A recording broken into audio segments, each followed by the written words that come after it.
Break के बाद स्वागत है आपका। असम के नलबाड़ी जिले में बाढ़ के कारण भंगनामारी पुलिस थाने की 2 मंजिला इमारत का एक हिस्सा भरभरा कर गिर गया। ये तस्वीरें देखिए।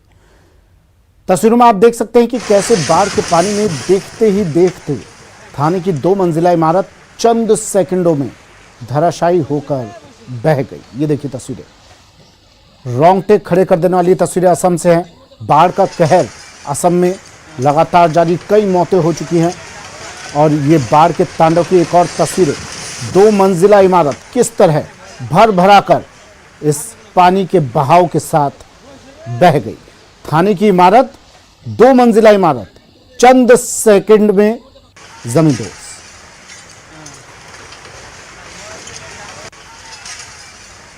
असम की ये तस्वीरें हैं जहां बाढ़ के कारण जीवन अस्त व्यस्त है, कई मौतें हो चुकी है। बाढ़ का प्रचंड रूप, यहां पर रौद्र रूप, और इस बाढ़ के कारण काफी नुकसान असम में। उसी की एक तस्वीर टीवी स्क्रीन पर, थाने की बिल्डिंग है ये जो आप टीवी स्क्रीन पर तस्वीर देख रहे हैं। ये एक थाने की बिल्डिंग है, 2 मंजिला इमारत थी, 2 मंजिला बिल्डिंग थी ये, लेकिन बाढ़ के पानी में किस तरह से चंद सेकंडों में ये बिल्डिंग धराशायी होकर बह गई।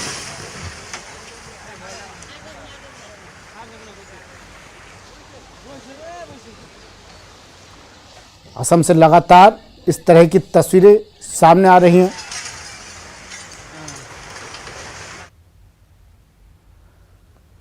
कांग्रेस नेता प्रमोद कृष्णम ने गहलोत पायलट के बीच चल रहे वार पलटवार पर बयान दिया है। न्यूज 18 से बातचीत में प्रमोद कृष्णम ने पायलट को लेकर कई बड़ी बातें कही। इस वक्त मैं विशेष तौर पे बात करने के लिए आचार्य प्रमोद कृष्ण जी हमारे साथ में हैं। सर, राजस्थान की राजनीति फिर से काफी उलट-पुलट सी नजर आ रही है, क्या वजह मानते हैं? देखिए, राजनीति में उथल पथल तो होना स्वाभाविक है और राजस्थान की राजनीति, क्योंकि राजस्थान में 2023 में चुनाव होगा। राजस्थान की जनता ये मानती है कि सचिन पायलट जी को 2018 में चीफ मिनिस्टर होना चाहिए था, लेकिन कांग्रेस नेतृत्व और कांग्रेस पार्टी के बड़े नेताओं के आपसी सलाह मशवरे के बाद में ये फैसला लिया गया कि परिवार के सीनियर अशोक गहलोत जी को राजस्थान का मुखिया बनाया जाएगा।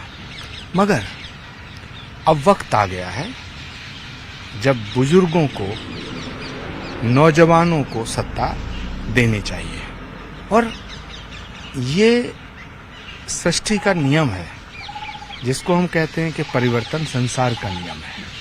ये एक साइकिलिंग है। युवाओं को सत्ता देना, युवाओं को नेतृत्व देना, और ये तो कांग्रेस पार्टी की हमेशा से आइडियोलॉजी में शामिल रहा है। और मुख्यमंत्री अशोक गहलोत जी ने कांग्रेस की बहुत सेवाएं की हैं, वो बहुत वरिष्ठ नेता हैं, मैं तो उनका बड़ा सम्मान करता हूं, पूरे देश में उनका सम्मान है। अब उन्हें राष्ट्रीय भूमिका निभानी चाहिए, और वो स्वयं, क्योंकि हमारी जो फाइट है 2024 की, वो पूरे देश को बचाने की फाइट है। तो 2024 की इस लड़ाई में आदरणीय अशोक जी को राष्ट्रीय स्तर पर आना चाहिए, पूरे देश को मोबिलाइज करना चाहिए। पूरे देश को मोबिलाइज करने के लिए राहुल जी के हाथ मजबूत करने चाहिए, और खुद अशोक जी ने कहा था कि भाई युवाओं को मौका मिलना चाहिए। उस अशोक गहलोत और उनके कई जो मंत्री हैं साथ में जो काम कर रहे हैं, उनके द्वारा से अब जिस तरह से आरोप प्रत्यारोप लगना शुरू होगा, और खास तौर पर सचिन पायलट के अगेंस्ट में अब जिस तरह से नारेबाजी वहां पर देखने को मिला है, जो बयानबाजी, इसको आप कैसे देखते हैं? नहीं, सचिन पायलट बहुत संयमित व्यक्ति हैं। उन्हें कोई गाली भी देता है उसे भी आशीर्वाद समझकर स्वीकार करते हैं। वो बहुत होनहार व्यक्ति हैं, उनका भविष्य उज्ज्वल है। जहां तक गुटों की बात है, समर्थकों की बात है, वो कोई गंभीरता है। वो कांग्रेस पार्टी का नेतृत्व जो फैसला लेगा, कांग्रेस का एक एक कार्यकर्ता, एक एक विधायक उस फैसले का सम्मान करेगा। सर, आप सचिन पायलट के समर्थन में आए, यहाँ पे कांग्रेस पार्टी के काफी वरिष्ठ नेता रमेश जयराम रमेश जी, उन्होंने तो कहा कि आप तो ना प्रवक्ता हैं ना अधिकृत प्रवक्ता हैं, जबकि आप अभी तो साथ में ही मीटिंग चल रही थी आपकी। देखिए, अधिकृत प्रवक्ता होना अलग बात है, कांग्रेस का सिपाही होना अलग बात है। मैं तो कांग्रेस का सिपाही हूं और कांग्रेस का सिपाही हूं, इसीलिए मैं आखिरी सांस तक कांग्रेस के साथ खड़ा रहूंगा। कांग्रेस एक ऐसी पार्टी है जिसने इस देश की आजादी की लड़ाई में अपना बलिदान दिया है। कांग्रेस का मजबूत होना बड़ा जरूरी है, वरना तो ये देश खतरे में है। इसलिए कांग्रेस कैसे मजबूत हो, और कांग्रेस तब मजबूत होगी जब हम युवाओं को आगे लाएंगे। कांग्रेस जब मजबूत होगी जब सचिन पायलट जैसे युवा का सम्मान होगा।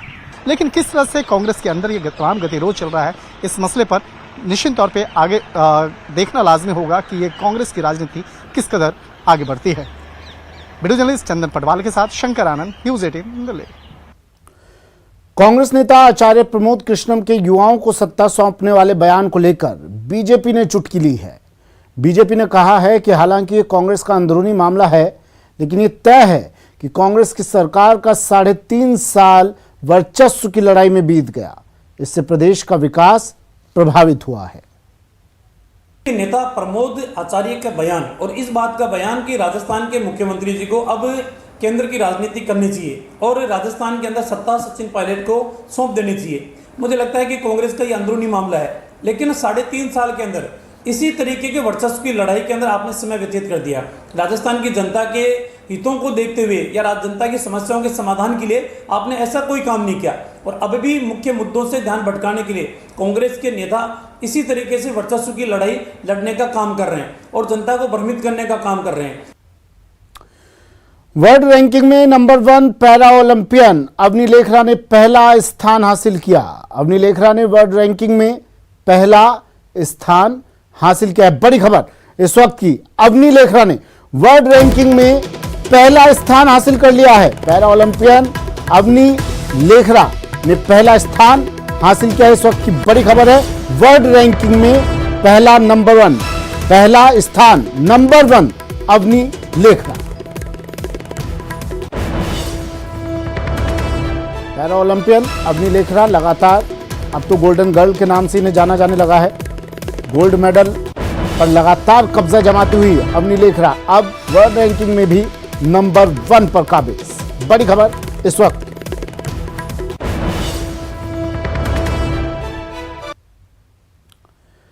खबर डूंगरपुर से है, जहां ग्राम पंचायत पाडली गुजरेश्वर के एक परिवार ने गांव के सरपंच पर उन्हें गांव से बाहर करने और जान से मारने की धमकियां देने के आरोप लगाए। मामले को लेकर पीड़ित परिवार ने एसपी ऑफिस पहुंचे और पुलिस अधिकारी को परिवाद सौंपा और जान माल की सुरक्षा की गुहार लगाई। पीड़ित परिवार का आरोप है कि सरपंच ने पीड़ित के परिवार को गांव से बेदखल करने का फैसला सुनाया। पीड़ित परिवार के विरोध करने पर गांव से निकाल देने और सभी को जान से मार देने की धमकियां भी दी गई। इसके बाद से परिवार डरा और सहमा हुआ है। इस पूरे घटनाक्रम की रिकॉर्डिंग भी पीड़ित ने एसपी के सामने पेश की, साथ ही जान माल की सुरक्षा की गुहार लगाई। मेरे गांव का जो सरपंच है वो जमीनी विवाद को लेकर 4-5 साल से हमें परेशान कर रहा है, जिसकी रिपोर्ट मैंने आज एसपी साहब को प्रस्तुत की है और मुझे और मेरे परिवार को उससे जान का खतरा है। और कल बांझकड़ा उसने किया जिसमें 25-26 लोग थे जिनके सामने मुझे मारने की धमकियां दे रहा है। दौसा जिले में प्री मानसून की अच्छी बारिश से किसानों को अच्छी पैदावार की उम्मीद जागी है। किसानों ने बुआई भी की, लेकिन कई दिनों बाद भी जब बुआई के दौरान डाला गया बीज अंकुरित ही नहीं हुआ तो उन्हें ठगे जाने का एहसास हुआ। दरअसल किसान नकली बीज सप्लाई के शिकार हो गए। दौसा में नकली बीज के कारण धोखा खाने वाले किसानों की संख्या सैकड़ों में है, तो सैकड़ों हेक्टेयर क्षेत्र में खरीफ की फसल को नकली बीज से नुकसान भी पहुंचा है। इससे नाराज दौसा जिले के गनीपुर गांव में भी बड़ी संख्या में किसान खाद बीज की दुकान पर एकत्रित हुए और जमकर नारेबाजी की। इस मामले में किसान जिला कृषि विभाग की निगरानी व्यवस्था पर भी सवाल उठा रहे हैं। किसानों का आरोप है कि महंगाई के इस दौर में महंगे खाद बीज खरीद कर लाए, बुआई के लिए ट्रैक्टर वाले को जुताई के पैसे दिए। कई किसानों ने आर्थिक स्थिति खराब होने के कारण साहूकारों से कर्जा लेकर खेतों में बुआई और खाद बीज की खरीद की थी, लेकिन अब खेतों में बीज अंकुरित ही नहीं हुए तो किसान चौतरफा संकट में घिर गए। इलाके के किसान आगे तैयार होने वाली फसलों को लेकर भी चिंतित हैं। 18 तारीख को दायर बोए और अब तक एक ही पेड़ को नहीं हुए खेत में। क्या कारण हो सकता है इसमें? लोकल बीज के कारण नहीं हुआ, लेकिन कोई कोई खेत में है जो वो दूसरा बीज है, वो तो खूब गुजर गया 9,001 बरसात को हुई, लेकिन ये बीज खराब है 9,001। और हमने 18 तारीख को फसल बोई थी, लेकिन अब तक भी इसमें बाजरा नहीं होगा। राजस्थान में मानसून से पहले पानी की किल्लत का दौर अपने चरम पर है। प्रदेश सरकार हजारों करोड़ों खर्च कर लोगों को पीने का पानी मुहैया कराने का दावा करती है, लेकिन गांव और ढाणियों को तो छोड़ ही दीजिए। राजधानी जयपुर में पानी की किल्लत ऐसे दावों की पोल खोलती नजर आती है। जयपुर के आगरा रोड पर कानोता क्षेत्र में बसी जयपुर की हर कॉलोनी पानी की किल्लत से बेहाल है। सरकार मुफ्त टैंकर लोगों तक नहीं पहुंच रहे हैं। लोग महंगे दामों पर प्राइवेट सप्लायर से पानी खरीदने के लिए मजबूर हैं। हाल यह है कि बिजली की ही तरह यहां के लोगों को पीने के पानी के लिए हर महीने मोटी रकम खर्च करनी पड़ती है। जलदाय विभाग का दावा है कि यहां रोजाना 4 पानी के टैंकर भेजे जाते हैं, लेकिन यहां की हकीकत आपको हैरान कर देगी। देखिए जलदाय विभाग के दावे और जमीनी हकीकत का फर्क। गर्मी के इस दौर में जलापूर्ति जो है एक बड़ा संकट बनती जा रही है। राजधानी जयपुर में बाहरी कॉलोनियों के अंदर जो हालात हैं वो हम आपको दिखा रहे हैं कि लगातार क्या स्थितियां हैं। आप देखिए ये पानी की टंकी है, यहाँ पर पानी सप्लाई के लिए बाकायदा टैंकर सप्लाई की दावे किए जाते हैं, लेकिन हकीकत ये है कि लोग इंतजार में अपने बर्तन टांग करके यहाँ गए हुए हैं और पानी की जो बूंद है यहाँ पर ख़त्म हो गई है। आप देखिए कि ये जो कुछ चंद बूंदें हैं ये देखना नसीब भी यहाँ लोगों को नहीं हो पा रहा है। यहाँ पर जलापूर्ति को लेकर के लोग बार लगातार विरोध प्रदर्शन करते आए, नारे लगाते आए, क्योंकि ना तो यहाँ पर जो है जल कनेक्शन दिए गए हैं, ना टैंकर आपूर्ति पूरी हो पा रही है और ये डार्क जोन में इलाका आ चुका है। विजयनगर ये कॉलोनी है। सच बताओ तो 18 से 19 साल तो मुझे होगा, 2004 या 3 में आया था मैं यहाँ पे। जब से आज तक पानी की सप्लाई नहीं है, रोड नहीं थे यहाँ पे, लाइटें नहीं है, रोड कुछ भी सुविधा नहीं थी यहाँ पे। अब धीरे धीरे विकास की उम्मीद लगी थी कि हाँ बदलेगा, बदलाव आएगा, कोई बदलाव नहीं आ रहा। हमने पार्षद साहब आए थे, पार्षद चुनाव हुए थे, उसमें भी कुछ भी नहीं हुआ। अब वो पार्षद साहब को कह थक जाते हैं, पार्षद साहब भी नहीं सुनते, पानी की नहीं है। अब क्या कर सकते हैं, आश्वासन पानी के टैंकर सरकार कहती है हम जहाँ जल कनेक्शन नहीं है, लोगों को पानी नहीं मिल रहा है, गर्मियों में फ्री पहुँचा रहे हैं, आपको मिल रहा है? नहीं साहब, एक बूंद पानी नहीं मिल रहा है फ्री। फिर कैसे आता है पानी? आप लोग खरीदते हैं पानी। कितने का आता है पानी? 300 रुपये खारा पानी और 400 का मीठा पानी। और पीने के लिए कैसे लेते हैं? 400 रुपये, वो 10 रुपये कैंपर आता है आरओ का। तो ऐसे कितना खर्चा हो जाता है पानी पर आपका? सर 4 से 5 टैंकर तो हर महीना डेली जाते हैं कम से कम, और गर्मियाँ हैं तो उसमें तो ज़्यादा डलते हैं, ज़्यादा उपयोग होता है पानी। और पीने के लिए भी रोज़ 20-25-30 रुपये का पानी लेना पड़ता है, तो ऐसे तो बहुत महंगा पड़ जाता है। हाँ, 2000 कहती हम एक आदमी को रोजाना 70 लीटर पानी मुहैया करा रहे हैं। बिल्कुल कुछ नहीं करा रहे साहब, यहाँ पे महीने भर हो गया तकरीबन, एक बूंद पानी नहीं आया, कोई टैंकर नहीं है। 7 लीटर भी मिलता होगा आपको डेली? कुछ भी नहीं मिलता यहाँ तो। सबसे बात की थी, ज्ञापन भी सौंपे, मगर क्या करवाएंगे, अभी रुको, अभी तुम्हारी फाइल रख दी है, ये हो गया वो हो गया, मतलब बहानेबाजी के अलावा और कुछ भी नहीं मिला आज तक। कि जैसे आदमी को आश्वासन दे रहे पक्का दे, आश्वासन दे देते हैं कि लो भाई ले जाओ, ये चूर्ण दे दिया आपको, आ रहा पानी। अब जैसे एक 15 दिन के अंदर या 20 दिन के अंदर एक टैंकर अब डाल देते हो, तो 15-20 दिन तक कब तक जनता पानी पिएगी उसको साहब? पानी की 4 टंकियां रखी हुई हैं, जिनमें टैंकर 9 दिन में 10 दिन में कभी कभार बहुत ज़्यादा हंगामा होता है, विरोध होता है, रोड रोके जाते हैं, मटके फोड़े जाते हैं, जब जाकर के टैंकर पहुंचता है। यहाँ पर नल कनेक्शन अभी तक लोगों को नहीं मिला। पानी की टंकी पहले एक बनाई गई थी जो कभी की टूट चुकी है। बोरिंग के हालात ये हैं कि उसे आप खींचते रहो। एक बोरिंग बहुत साल पहले यहाँ लगा था, उसमें पानी इतना नीचे जा चुका है लेवल कि 500 से लेकर के 600 मीटर तक यहाँ पानी नहीं है। ऐसे डार्क जोन में लोग बाग हालात से जूझ रहे हैं और ये डिमांड कर रहे हैं सरकार से कि जो जलापूर्ति के लिए सरकार दावे कर रही है, वादे कर रही है, बिसलपुर की योजना की पाइपलाइन यहाँ भी लोगों को मिले और उनकी पानी की परेशानी दूर हो सके। कैमरा पर्सन दिलीप चेची के साथ में अरबाज अहमद, न्यूज़ 18 के लिए जयपुर से। जयपुर के महारानी कॉलेज के बाहर मनचलों की करतूत से परेशान छात्राएं सुरक्षा की मांग कर रही हैं। इसी मांग को लेकर उन्होंने आज राजस्थान विश्वविद्यालय में प्रदर्शन किया और शैक्षणिक कार्य बंद करवा दिया। इन छात्राओं का आरोप है कि महारानी कॉलेज के बाहर छेड़खानी के आरोप में जिस मनचले की गिरफ्तारी हुई थी, पुलिस ने उसे छोड़ दिया है और आरोपी के वकील की ओर से छात्राओं से समझौते की बात की जा रही है। इसी वजह से वो नाराज हैं और प्रदर्शन कर रहे हैं।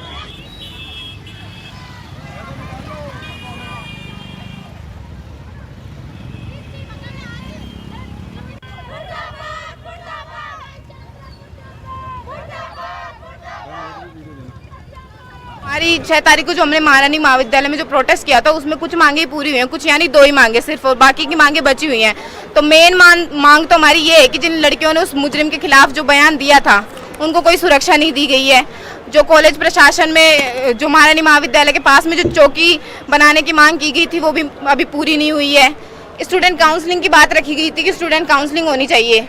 कॉलेज में जिन लड़कियों ने बयान दिए थे वो लड़की खुद कॉलेज आना पसंद नहीं कर रही है, तब से यह हादसा हुआ है। और उस लड़के की एविडेंस के तौर पर भी जमानत दे दी गई थाने द्वारा। हम जब थाने सीआई साहब को, सुरेंद्र जी को हम जब कहते हैं कि सर हमारे, चलिए सीधा ले चलते हैं, एकनाथ शिंदे बोल रहे हैं।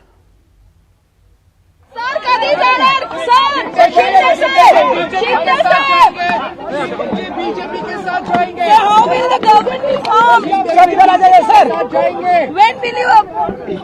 सर। हटाओ यार, हटाओ यार ये वाला। गुवाहाटी में पत्रकारों से बात करते हुए एकनाथ शिंदे ने कहा कि हम शिवसेना में ही हैं। एकनाथ शिंदे बार बार ये बात कह रहे हैं। एकनाथ शिंदे के बेटे सांसद वो भी बार बार ये बात कह रहे हैं कि हम शिवसेना में ही हैं, शिवसेना से अलग नहीं है। बाला साहेब के हिंदुत्व को हम बढ़ाएंगे। एकनाथ शिंदे ने ये बात कही पत्रकारों से बात करते हुए। साथ ही उन्होंने कहा बहुत जल्द मुंबई हम जाएंगे, गुवाहाटी से मुंबई हम बहुत जल्द पहुंचेंगे और अगले कदम की जानकारी देंगे। एकनाथ शिंदे की तरफ से ये बयान, क्या कहा उन्होंने, सुनिए जरा।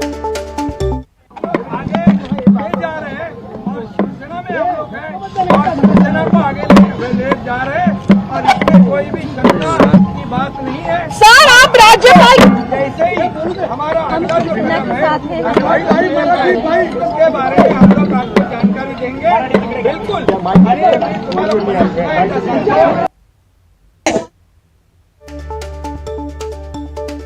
अमित रॉय मेरे सहयोगी हमारे साथ मुंबई से फोन लाइन पर जुड़ गए हैं। अमित, हम मुंबई जाएंगे, जल्द जाएंगे, अगले कदम की जानकारी देंगे, लेकिन कब जाएंगे, क्या होगा अगला कदम?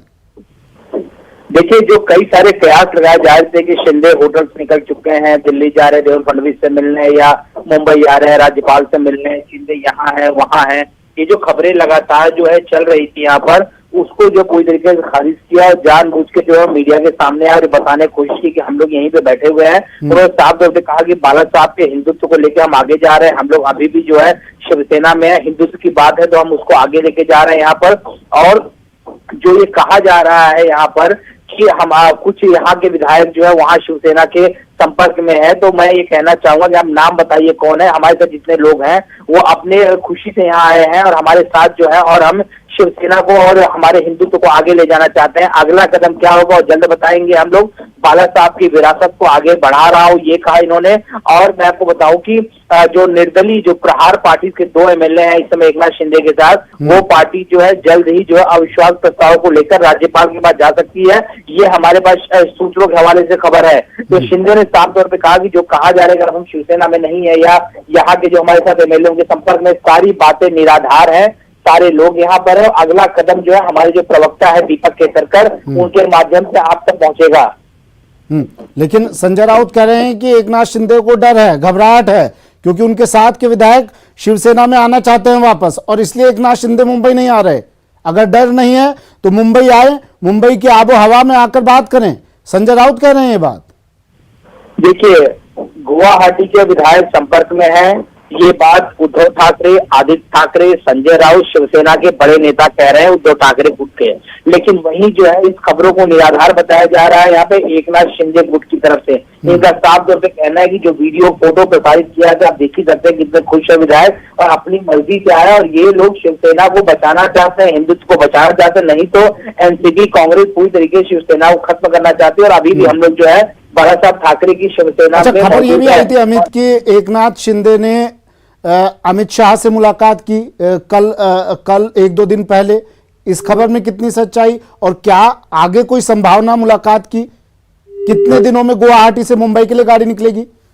चलिए, अमित से संपर्क टूट गया है, लेकिन इस वक्त की बड़ी खबर, एकनाथ शिंदे ने यह कह दिया है, साफ कर दिया है कि हम जल्द ही मुंबई जाएंगे और हम शिवसेना में ही हैं।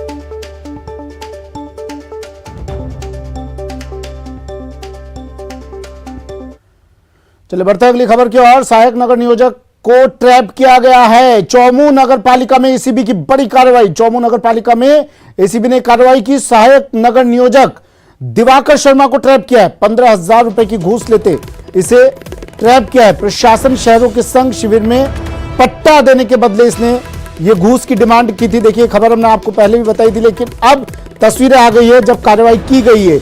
इस कर्मचारी पर, इस अधिकारी पर प्रशासन शहरों के संघ पट्टा देने के एवज में ये कार्रवाई, इसने रिश्वत की डिमांड की थी और अब एसीबी ने कार्रवाई की इस पर। पट्टा देने के बदले घूस की डिमांड कर रहा था ये दिवाकर शर्मा, इसका नाम बताया जा रहा है।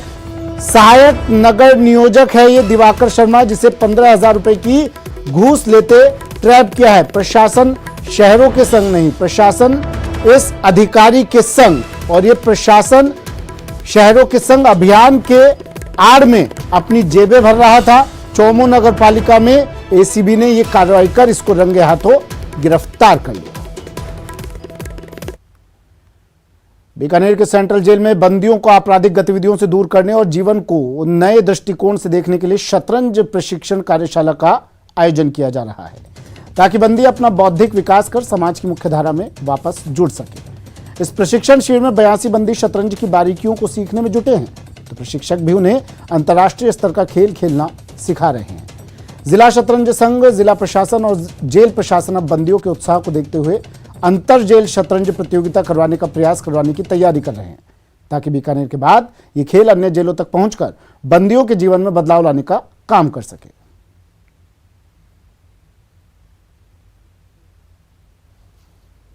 शतरंज जो है दिमाग का खेल है।